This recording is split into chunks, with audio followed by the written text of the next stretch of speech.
Drama हद की कहानी अब बहुत ही ज़्यादा दिलचस्प होती हुई नज़र आ रही है। जिस बात को फरियाल शहराम से छुपा रही थी, आखिरकार वो बात शहराम के सामने आ ही जाती है। फरियाल की कज़न सिद्रा जब उसके घर आती है तो परेशानी के आलम में उसे बताती है, फरियाल क्या तुमने सुना सीरत आंटी को बहुत शदीद किस्म का हार्ट अटैक आया था। वो अस्पताल में दाखिल थी और जीनिया के साथ भी बहुत बुरा हुआ है।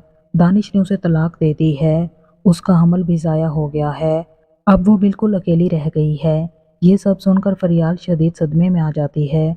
उसे जीनिया के हालात पर बहुत अफसोस होता है, लेकिन वो ये नहीं जानती कि शहराम दरवाजे के पीछे खड़ा ये सारी बातें सुन रहा है।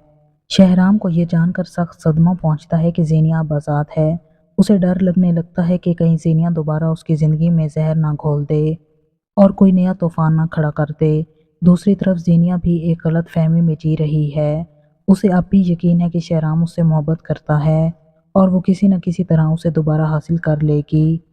वो शहराम को एक जज्बाती कॉल करती है और कहती है, शहराम अपने दिल से पूछो क्या तुम आज भी मुझसे मोहब्बत करते हो। मैं जानती हूँ कि तुमने ये शादी मजबूरी में की थी। तुम्हारे दिल और दिमाग में आज भी सिर्फ मैं ही हूँ। लेकिन शहराम उसे साफ साफ जवाब देता है, जीनिया मेरे दिल में ना तुम्हारे लिए कोई मोहब्बत है, ना कोई जगह, और ना ही तुम्हें हासिल करने की कोई ख्वाहिश। मैं जानता हूँ कि दानिश तुम्हें छोड़ चुका है। इस पर जीनिया कहती है, इसकी वजह भी तुम हो। शहराम जवाब देता है, नहीं, इसकी वजह मैं नहीं, बल्कि तुम्हारी अपनी बेवकूफ़ी है। तुमने अपनी गलतियों की वजह से अपना घर तबाह किया और दानिश को खो दिया। कोई भी मर्द ये बर्दाश्त नहीं कर सकता कि उसकी बीवी अपने साबिक शौहर का नाम ले उसके सामने और उसके सामने अपनी मोहब्बत का इजहार करे। इसी दौरान फरियाल भी वहाँ मौजूद होती है, लेकिन शहराम उसे वाज़ेह अल्फाज में बताता है, मेरे दिल और दिमाग में अब तुम्हारी कोई जगह नहीं है। मेरी शरीके हयात फरियाल है, जो मेरा बहुत ख्याल रखती है और मैं उससे मोहब्बत करता हूँ। शहराम इस बात से बिल्कुल बेखबर था कि फरियाल उसके पीछे खड़ी ये सारी बातें सुन रही थी।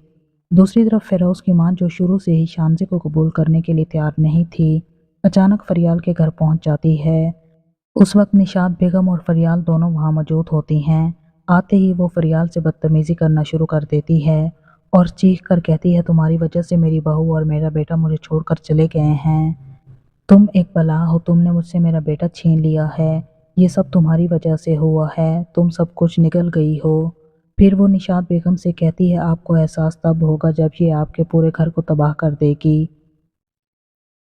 ये एक नागिन है, शानजे मेरे बेटे के लिए मनहूस साबित हुई है। आते ही इसके साबिक शौहर ने मेरे बेटे पर जानलेवा हमला करवा दिया था।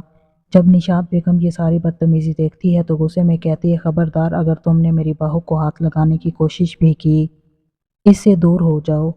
इसी दौरान फिरोज भी वहां आ जाता है और अपनी माँ का ये रवैया देखकर उसे समझाने की कोशिश करता है। वो कहता है, अम्मी आप ये क्या कर रही हैं? आप मेरी खुशियाँ क्यों बर्बाद करना चाहती हैं? शान से बेकसूर है, आपका ये रवैया बिल्कुल भी गलत है। फिरोज की माँ बिल्कुल सीरत बेगम के नक्शे कदम पर चल रही थी। वो भी अपनी जिद पर अड़ी हुई थी और किसी की बात सुनने को तैयार नहीं थी। वो फिरोज को भी बुरा भला कहती और वहां से चली जाती है। फिरोज बहुत ज़्यादा शर्मिंदा होता है और शानजे और फरियाल सबसे माफ़ी मांगता है। वो कहता है, मैं अपनी माँ के इस रवैये पर आपसे माजरत चाहता हूँ। इधर सीरत बेगम की हालत अब भी बहुत ख़राब है। घर के बिलों का अंबार लगा हुआ है। हालात इस कदर ख़राब हो गए हैं कि ना अकाउंट में कोई पैसा है, ना ही हाथ में कुछ रकम। उन्हें समझ नहीं आ रहा कि घर का खर्चा कैसे चलाएं। वो जीनिया से कहती है, जीनिया देखो, तुम्हारे पास भी कुछ भी नहीं बचा और मेरे पास भी ना प्लाजा रहा है, ना ही कोई दूसरा जरिया। आमदन में घर का खर्चा कैसे चलाऊंगी? हमें कोई हल निकालना होगा। ये सुनकर जीनिया नौकरी तलाश करना शुरू कर देती है। वो जगह जगह धक्के खाती है, दर बदर फिरती है, लेकिन उसे कहीं भी मुलाजमत नहीं मिलती। ऐसे में उसे अपनी माजी की गलतियां बार बार याद आने लगती हैं। उसे एहसास होने लगता है कि जिस तरह वो आज जलीलो ख्वार हो रही है, ये सब उसके अपने अमाल का नतीजा है। बहुत जल्द जीनिया और सीरत बेगम को एक बहुत बड़ा सदमा लगने वाला है, जब उन्हें मालूम होगा कि उन्हें ये घर भी खाली करना पड़ेगा। जब वो अपना आलीशान घर छोड़कर किसी छोटे से मकान में मुंतकिल होंगी और उनकी सारी शान और शौकत खाक में मिल जाएगी, तब शायद उन्हें गलतियों का असल एहसास होगा। लेकिन जीनिया अभी भी हकीकत कबूल करने के लिए तैयार नहीं है। जब शहराम उसे साफ साफ कहता है, मैं फरियाल से मोहब्बत करता हूँ, मेरी ज़िंदगी में अब सिर्फ फरियाल है, तुम्हारी मेरी ज़िंदगी में कोई जगह नहीं, इसके बावजूद जीनिया ये बात मानने के लिए तैयार नहीं होती। میرے خیال میں وہ دوبارہ شہرام کے پاس ضرور آئے گی، اس کے سامنے ہاتھ جوڑے گی، گڑ گڑائے گی اور کہے گی، شہرام مجھے معاف کر دو، میں تمہارے بغیر نہیں رہ سکتی، مجھے دوبارہ اپنی زندگی میں شامل کر لو۔ اور کہیں نہ کہیں فریال کے دل و دماغ میں بھی یہ خوف موجود ہے کہ زینیا کو طلاق ہو چکی ہے، تو کہیں شہرام اسے دوبارہ اپنی زندگی میں واپس نہ لے آئے۔ آپ لوگوں کو یہ کہانی کیسی لگی؟ اپنی قیمتی رائے ہمیں کمنٹس میں ضرور بتائیے گا۔